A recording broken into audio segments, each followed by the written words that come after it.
नमस्कार दोस्तों, आप सभी का स्वागत है नर्सिंग वाईफाई के सेलुलर प्लेटफॉर्म पर। आज हम कुछ क्वेश्चंस लेके आए हैं रिगार्डिंग आपके जो बड़े एग्जाम है उनके रिगार्डिंग। आपका सीएचओ का एग्जाम है तो उसके अकॉर्डिंग ये कुछ क्वेश्चंस हैं जो हम यहाँ पे डिस्कस करने वाले हैं। जिसमें पहला क्वेश्चन है the mode of transmission of chicken pox का आपको मोड ऑफ ट्रांसमिशन बताना है।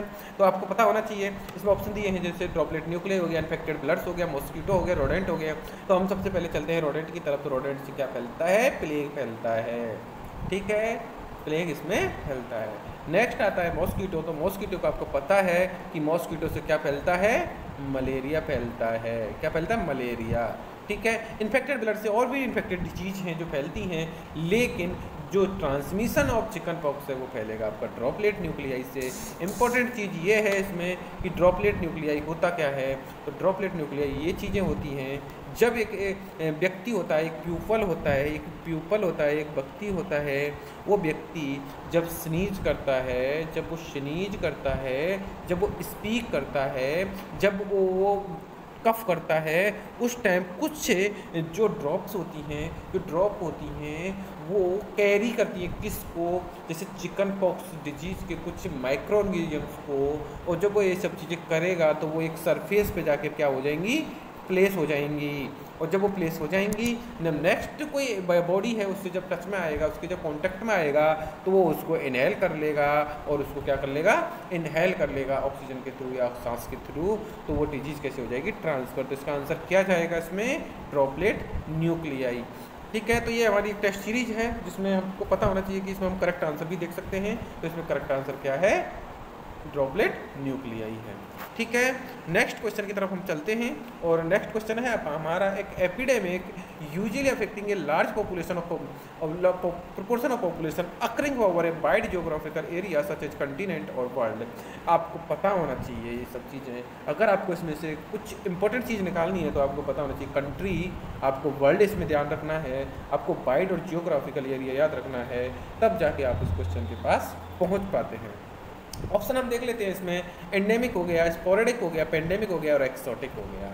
हम चलते हैं सबसे पहले आपके एंडेमिक की तरफ। और एंडेमिक क्या होता है? एंडेमिक एक ऐसी बीमारियां होती हैं जो एक small geographical area, small word याद रखना, स्मॉल जियोग्राफिकल एरिया पे अगर कोई डिजीज अकर हो रही है तो उसको हम क्या बोलते हैं? उसको बोलते हैं हम एंडेमिक।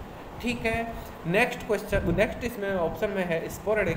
तो स्पोरेडिक का अगर आपको शब्द से समझ में नहीं आ रहा है तो हम बता दें, स्पोरेडिक का मतलब होता है स्कैटर्ड।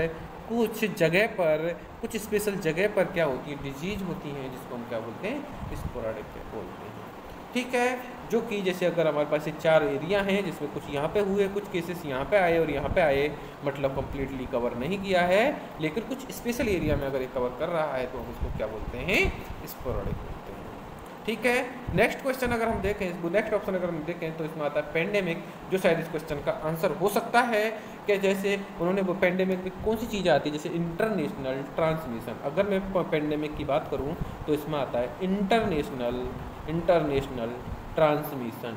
ठीक है, एक कंट्री से दूसरी कंट्री तक, एक नेशनल से दूसरे नेशन तक, एक स्टेट से दूसरे स्टेट तक, तो उसको हम क्या बोलते हैं? पेंडेमिक। ठीक है, तो इसका सबसे बेस्ट एग्जांपल आप सभी ने देखा है जिसको हम कोविड-19 के नाम से जानते हैं, तो आपको इसका पता होना चाहिए। इसमें एक शब्द और आ रहा है जिसको बोलते हैं हम एक्जोटिक। तो एक्जोटिक का मतलब होता है एक अनयूजुअल चीज़ें या अनयूजुअल हैपनिंग जो कहीं पे भी कैसे भी हो जाती है। तो इसका ये रिलेशन नहीं है इस क्वेश्चन से, तो इसका आंसर क्या जाएगा आपका? सी, एज इट इज। अगर हम आप इसका करेक्ट आंसर देखने की कोशिश करें तो इसका आंसर है सी, जिसका नाम है पेंडेमिक। नेक्स्ट क्वेश्चन की तरफ अगर हम मूव करते हैं, diabetic mellitus is usually recognised by. Important चीज़ है, इंपॉर्टेंट क्वेश्चन है, हमेशा आता है। तो डायबिटिक मेलाइटिस के बारे में आपको पता होना चाहिए कि डायबिटिक मेलाइटिस होती है वो 2 टाइप की होती है। सबसे पहले होती है टाइप 1, टाइप 2। जो टाइप 2 होती है और टाइप 1 होती है वो इंसुलिन डिपेंडेंट होती है। जो टाइप 2 होती है वो नॉन इंसुलिन डिपेंडेंट होती है। अब इंपॉर्टेंट चीज़ इसमें यह है कि अगर हम टाइप 1 के बारे में पढ़ रहे हैं तो थोड़ा सा डीप में जाने की कोशिश करते हैं। और मैं आपको बता रहा हूँ कि जो टाइप 1 होती है, जो टाइप 1 डायबिटीज मेलाइटिस होती है, उसमें जो हमारी पेनक्रियाज है वो जो सीक्रेशन है किसका, इंसुलिन का, वो नहीं कर पाती है क्योंकि वो डैमेज हो गई है, पेनक्रेटाइटिस हुआ था, कोई इंजरी हुई थी, या फिर हमने पेनक्रेटेक्टोमी कर दी, उसकी वजह से जो हमारी पेनक्रेटिक जूस है, जो हार्मोन है इंसुलिन, वो हम नहीं देख पाते बॉडी में, उसकी वजह से जो हमारा ग्लूकोज है उसका क्या नहीं होगा, डाइजेशन नहीं होगा, और उसकी वजह से क्या होगा, हाइपरग्लाइसेमिया होगा। ठीक है। अब इम्पोर्टेंट चीज़ इसमें यह है कि इसमें पेनक्रिएज जो जूस है इंसुलिन, पेनक्रिएज जो हार्मोन है इंसुलिन, उसका सीक्रेशन कितना होता है। तो जो टाइप 1 होता है उसमें जो हार्मोन है उसका होता है सीक्रेशन इक्वल टू नील, अगर मैं बोलूँ 0, उसकी वजह से जो ग्लूकोज का लेवल है बॉडी में वो नहीं हो पाता है रेगुलेट, और उसकी वजह से होता है हाइपरग्लाइसेमिया। तो ये हो जाता है हाइपरग्लाइसेमिया। अब इसमें इंसुलिन डिपेंडेंट और इंसुलिन नॉन डिपेंडेंट का मतलब मैं थोड़ा सा और इसमें बताने की कोशिश करता हूँ कि जो इंसुलिन डिपेंडेंट है, इसका मतलब ये हुआ कि बॉडी उसके लिए कुछ नहीं कर सकती क्योंकि उसके पास कुछ ऐसा नहीं है जिसके लिए वो इंसुलिन सीक्रेट कर सकती है, सीक्रेट बना सकती है, तो हमको उसके लिए इंसुलिन जो हार्मोन है वो बाहर से देना पड़ेगा। तो ऐसी एक डिजीज है जिसको बोलते हैं हम डायबिटिक मेलाइटस। इसमें एक चीज़ और है जिसको हम बोलना है type 2 diabetic mellitus, type 2 diabetic mellitus ऐसे हम इसको बोलते हैं। तो इसकी एक सिंपल सी चीज़ ये है कि जो इसमें पेनक्रियाज होती है वो कम्प्लीटली डिस्ट्रॉय नहीं होती है, और जब कंप्लीट डिस्ट्रॉय नहीं होती है उसकी वजह से कुछ हार्मोन का सीक्रेशन वो खुद करती है, लेकिन इतना नहीं कर पाती जिससे कि वो पूरी बॉडी के ग्लूकोज को रेगुलेट कर पाए। तो उसकी वजह से भी हाइपरग्लाइसेमिया होता है, लेकिन उसमें कीटोन नहीं बनते हैं, कीटोसिस नहीं होता है, इसलिए इसको हम टाइप 2 डायबिटिक मेलाइटस बोलते हैं। इम्पॉर्टेंट चीज़ इसमें यह है कि इसमें हमको बाहर से इंसुलिन देने की ज़रूरत नहीं है। कुछ ऐसी दवाइयाँ हैं, कुछ ऐसी टैबलेट्स हैं, या फिर कुछ ऐसी मेडिसिन हैं जिसको अगर हम देते हैं, जिसको हम अगर व्यक्ति को दे दें तो क्या होगा ना, अगर उसको हम व्यक्ति को दे दें तो व्यक्ति का जो पेनक्रिया है वो स्टिमुलेट हो जाएगा और अच्छे से उसी इंसुलिन सीक्रेट कर सकता है। इसको हम नॉन इंसुलिन डिपेंडेंट भी बोलते हैं। ठीक है। अगर कोई आपसे मैनेजमेंट पूछे डायबिटिक मेलाइटिस का कॉमन, तो आप बता देना उसको डाइट और एक्सरसाइज, ये एक कॉमन है। अगर कोई स्पेशल पूछे कि मैं इस पर किस में दूंगा, तो आप उसको बताना कि मैं इसको दूंगा टाइप 2 में, क्योंकि टाइप 1 में मेरा कुछ नहीं हो सकता। अगर आपसे पूछे कोई मोस्ट कॉमन डायबिटिक मेलाइटिस कौन सी है, तो भी आप बताना उसको टाइप 2, इसमें डायबिटिक मेलाइटिस मोस्ट कॉमन होती है। कौन सी? टाइप 2। ठीक है। अब हम इसमें ऑप्शन देख लेते हैं क्योंकि अब कुछ बचा नहीं है इसमें। तो एल्बुमिनुरिया हो गया, हाई एसजीपीटी हो गया, ग्लाइकोसूरिया हो गया, यूरिया इन द यूरिन हो गया। तो अगर मैं आपको थोड़ा सा और डायबिटिक मेलाइटिस के बारे में अगर इसमें बताना की कोशिश करूँ तो इसके 3 इसमें सिम्टम्स हैं जो इम्पोर्टेंट है। पहला है हाइपरग्लाइसेमिया, पॉलीयूरिया और ग्लाइकोसूरिया। अब आपका एक क्वेश्चन हो गया इजी और आपका आंसर आपको मिल गया है क्योंकि इसका आंसर है सी। ठीक है। इम्पोर्टेंट चीज़ इसमें ये है कि ये सब चीज़ें जो पॉलीयूरिया हो रहा है आपको, ग्लाइकोसूरिया हो रहा है आपका, हाइपरग्लाइसेमिया हो रहा है, तो ये किसके प्रभाव में हो रहा है? इंसुलिन के प्रभाव में हो रहा है। इंसुलिन नहीं है या इंसुलिन बहुत कम है या इक्वल टू नील है, तो वो सब चीज़ें रेगुलेट नहीं कर पाता है हमारा बॉडी। तो नेक्स्ट क्वेश्चन की तरफ चलते हैं। अगर आपको डाउट है तो हम इसका आंसर देख लेते हैं और इसका आंसर है सी, ग्लाइकोसूरिया। अगर आपको इसमें थोड़ा सा वो है तो मैं आपको बता दूं कि ग्लाइकोसूरिया क्या होता है कि जब यूरिन में क्या आने लग जाता है, ग्लूकोज प्रेजेंट है किसमें? यूरिन में। ठीक है। तो इसका आंसर ये भी हो जाता है। नेक्स्ट अगर मैं बोलूँ नेक्स्ट क्वेश्चन के लिए, तो in a children when diarrhoea last for 14 और more it is diagnosed as. ठीक है। क्रॉनिक डिसेंट्री हो गया, सीवियर डिसेंट्री हो गया, और सीवियर क्रॉनिक डायरियल डेफिसिट हो गया, सीवियर परसिस्टेंट डायरिया हो गया। तो आप लोगों को पता होना चाहिए अगर 14 डेज से ज़्यादा क्या हो रहा है किसी व्यक्ति को या चिल्ड्रन को डायरिया हो रहा है या फिर उससे भी ज़्यादा हो रहा है, आपको इसमें से कीवर्ड निकालने हैं। बस कीवर्ड निकालते ही आपका क्वेश्चन हो जाता है इजी। और जब क्वेश्चन इजी होता है तो आपको भी टिक करने में या क्वेश्चन सेलेक्ट करने में, ऑप्शन चूज़ करने में बहुत आसानी होती है। तो चलते हैं। ठीक है। तो सबसे पहला तो इसमें वर्ड है चिल्ड्रन और दूसरा है 14 डेज से क्या है उसको डायरिया। अगर आपको पता है तो हम इसको बोलेंगे सीवियर परसिस्टेंट डायरिया बोलेंगे, और सीवियर परसिस्टेंट डायरिया बोलेंगे तो इसका आंसर क्या जाएगा? Severe persistent diarrhoea. ठीक है, क्रॉनिक डिसेंट्री में ब्लड आता है, सीवियर डिसेंट्री में भी ब्लड आता है, ये इससे रिलेटेड नहीं है। Severe chronic dysentery diarrhoeal episode है, लेकिन ये एपिसोड नहीं है, 40 दिन से चल रहा है, तो इसका आंसर डी जाएगा। चलो हम आंसर इसका देख लेते हैं। तो इसका आंसर क्या है, सीवियर परसिस्टेंट डायरिया है। ठीक है, तो बच्चों ये एक ऐसी टेस्ट सीरीज है जो हमारे नर्सिंग वाईफाई पर उपलब्ध है, जिसमें आप खुद टेस्ट दे सकते हैं, जैसे बड़े एग्जाम की तरह, जैसे नॉट सेट हो गया, आपका SGPGI हो गया, आपका जिपमेर हो गया। तो अगर ऑनलाइन आप टेस्ट देते हैं तो आपको सेम ऐसा ही पैटर्न देखने को मिलेगा। अगर मैं बोलूँ तो इसमें पैटर्न वही देखने को मिलता है। ठीक है, जैसे ये हो गया आपका टेस्ट वीडियो एडमिन का हो गया, ये आपका सेलेक्ट, यहाँ से आप लैंग्वेज भी चेंज कर सकते हैं, और जब आप लैंग्वेज चेंज करते हैं तो आप हिंदी में भी जा सकते हैं, आपकी जो भी फेवरेट लैंग्वेज है वहाँ पे आप जा सकते हैं। ठीक है, उसके बाद अगर आप ये टेस्ट सीरीज लेना चाहते हैं तो हमारे चैनल को ज्वाइन कीजिए और वहाँ से आप ये टेस्ट सीरीज ले सकते हैं। ठीक है, अब मैं इसमें नेक्स्ट क्वेश्चन की तरफ चलता हूँ कि non modifiable risk factor for coronary artery disease. ठीक है, स्ट्रेस हो गया, डायबिटिक हो गया, एलिवेटेड सीरम कोलेस्ट्रॉल हो गया और एज हो गया। तो वो अब इसमें एक और इम्पोर्टेंट चीज़ है जो आपको सबसे इम्पोर्टेंट है, और ये क्वेश्चन रिपीटेड क्वेश्चन है जो बार बार बड़े बड़े एग्जाम में आता है, बस आपको कंफ्यूज नहीं होना है। चलते हैं क्वेश्चन की तरफ। Non modifiable risk factor for coronary artery disease, अगर इसको आप याद करते हैं तो इसको बोलते हैं CAD, कोरोनरी आर्टरी डिजीज। ठीक है, तो अगर मैं बोलूँ कि नॉन मॉडिफाइबल मतलब जिसको आप मॉडिफाई नहीं कर सकते, ऐसा आपको एक बताना है इसमें से जो यहाँ पर ऑप्शन दिए हैं। तो अगर मैं बोलूँ कि आप स्ट्रेस को मॉडिफाई कर सकते हैं क्या, जी हाँ, अगर हम टेंशन कम करेंगे, अगर हम स्ट्रेस कम लेंगे तो हम इसको कर सकते हैं मॉडिफाई। तो उसने बोला नॉन मॉडिफाइबल, तो ये आपका उत्तर हो जाएगा गलत। ठीक है, नेक्स्ट ऑप्शन की तरफ मैं बोलूँ तो डायबिटिक, क्या आप डायबिटीज़ को मॉडिफाई कर सकते हैं?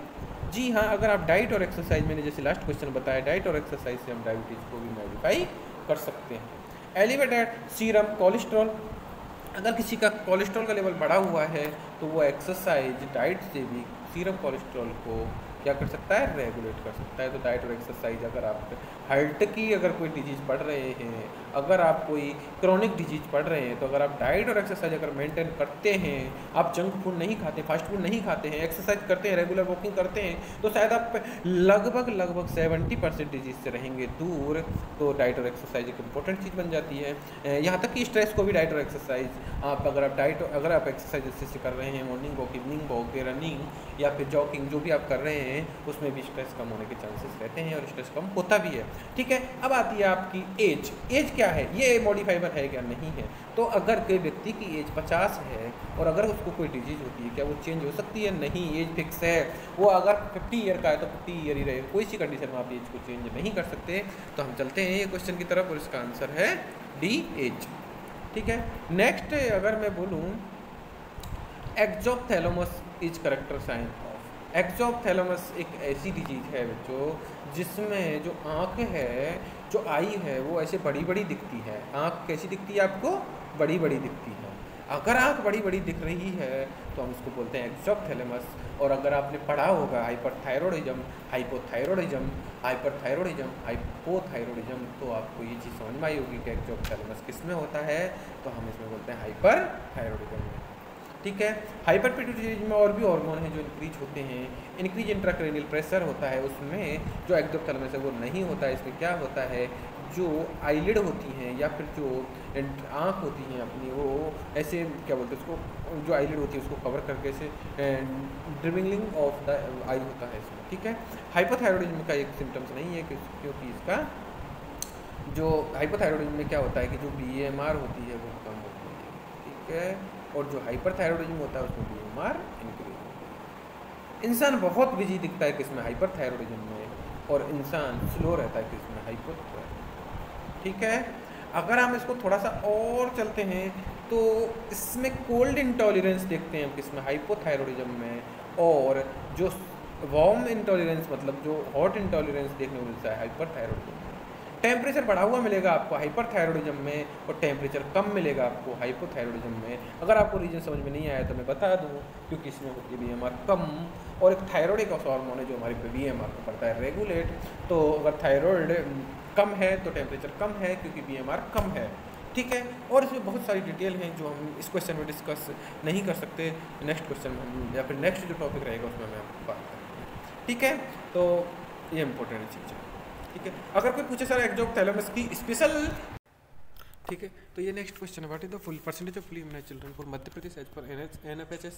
तो NFHS के सर्वे है जिसमें मध्य प्रदेश का आपको इम्यूनाइज्ड चिल्ड्रन का कैलकुलेशन बताना था। ठीक है, तो आपको इसका आंसर जाएगा 53.6%। तो ये आपको याद करने वाली चीज़ थी। ठीक है, नेक्स्ट क्वेश्चन की तरफ हम चलते हैं। The community health nurses note several suspicious bruises and old burn on infant which is the nurse priority action. Important question इसलिए है क्योंकि ये प्रैक्टिकल क्वेश्चन है जो आप बार बार आपको पूछना पड़ेगा। आपको बहुत बार अभी ये चीज़ें देखने को मिल सकती हैं कि उसने क्या देखा है, एक बहुत ज़्यादा उसके निशान थे किसी बच्चे के, किसके जैसे ओल्ड बर्न के, ठीक है, या फिर उसके ऐसे मतलब ब्रशेस बने हुए थे। तो नर्स इसमें क्या प्रायोरिटी एक्शन करेगी जिससे कि जो सही हो बच्चे के लिए और उसके पेरेंट्स के लिए। ठीक है, तो call the child protection hotline and report possible abuse. वो बोल रहे हैं फर्स्ट ऑप्शन में कि वो चाइल्ड प्रोटेक्शन को कॉल करेगी और hotline and report possible abuse की उसको एब्यूज़ के लिए मतलब उसको लग रहा है कि एब्यूज हुआ है, तो ये ऑप्शन सही है। या नेक्स्ट ऑप्शन है इसमें discuss the family with physician and social worker eight next team meeting. तो या फिर वो वेट करेगी नेक्स्ट मीटिंग में, उसके जो अटेंडेंट हैं या फैमिली मेम्बर उनको बुलाने के लिए। थर्ड है carefully record the visit of follow up, या फिर वो उसकी जो फॉलो अप की जो डेट है उसको वो केयरफुली रिकॉर्ड करके रखेगी कि उस दिन इनको आना है, इतना वेट करेगी। या फिर tell the parent that child protection will be notified if injury are noted on the next visit. तो वो बोल रहे हैं कि चाइल्ड प्रोटेक्शन को हम कॉल करेंगे अगर आपने दोबारा ऐसा किया तो इसमें आंसर क्या जाएगा आपका, बन जाएगा, क्योंकि वो आपका एब्यूज़ जैसा लग रहा है। और एब्यूज़ होने के बाद जो पेरेंट्स होते हैं वो राइट खो देते हैं अपने बच्चे को केयर करने का, वो सब रिकॉर्ड या फिर उनका कॉल करना इंपॉर्टेंट हो जाता है। इसका फर्स्ट प्रायोरिटी ऑप्शन क्या है कि नेक्स्ट एब्यूज ना हो। ठीक है, तो इसका आंसर क्या जाएगा, ए जाएगा। ठीक है, नेक्स्ट इसका क्वेश्चन है the vitamin supplement provided for parent taking INH part of their anti tuberculosis regiment is. जो एंटी ट्यूबरक्लोसिस अगर हम किसी को आइसोनियाजिड देते हैं तो हम उसमें क्या देते हैं, पायरिडॉक्सिन देते हैं। ठीक है, तो इसका आंसर क्या जाएगा, डी जाएगा। राइफ्लेविन नियासिन ऐसा नहीं है। ठीक है, नेक्स्ट क्वेश्चन है जो कि लास्ट क्वेश्चन है इस वीडियो का। National D warming day is on. तो डी वार्मिंग डे कब मनाया जाता है। ठीक है, तो आपको ये पता होना चाहिए, ये आपका डेट वाला क्वेश्चन है। इसका आंसर है 10 फरवरी। 10 फरवरी इसका करेक्ट आंसर है। थैंक यू आपके लिए। हम ये टेस्ट सीरीज हमारे चैनल पर उपलब्ध है, अगर आप देखना चाहते हैं तो वहाँ पे जाके ज्वाइन कर सकते हैं।